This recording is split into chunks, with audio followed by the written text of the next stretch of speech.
আচ্ছা বন্ধুরা, তোমাদেরকে চলো একটা প্রশ্ন করা যাক।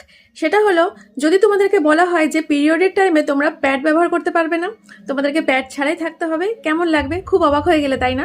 সত্যি আমাদের কাছে এটা ভাবা ভীষণই দুষ্কর যে আমরা পিরিয়ডের টাইমে স্যানিটারি ন্যাপকিন ইউজ করব না। হ্যাঁ বন্ধুরা, এখনো কিন্তু তোমরা এটা ভেবে দেখেছো যে অনেক দূরে দূরে এমন অনেক গ্রাম আছে যেখানে কিন্তু অসহায় মহিলারা এখনো পর্যন্ত স্যানিটারি ন্যাপকিন ব্যবহার করতে পারে না, তাদের সেই সামর্থ্য নেই। তো তারা কাপড় ইউজ করে, আর তার ফলে তাদের নানা রকম শরীরে কিন্তু রোগ দেখা দেয়।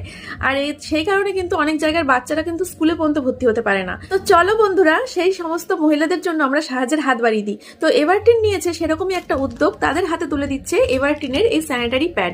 আমি নিজেও এই প্যাডটা ব্যবহার করি। তো তোমরা যদি এরকম কোনো গ্রামের খোঁজ জানো যেখানে মহিলারা স্যানিটারি প্যাড ব্যবহার করেনি, তাহলে প্লিজ একটু ডেসক্রিপশনে সেই গ্রামের অ্যাড্রেসগুলো দিয়ে দাও। সেখানে এভারটিন দায়িত্ব সহকারে এই প্যাডগুলি পৌঁছে দেবে।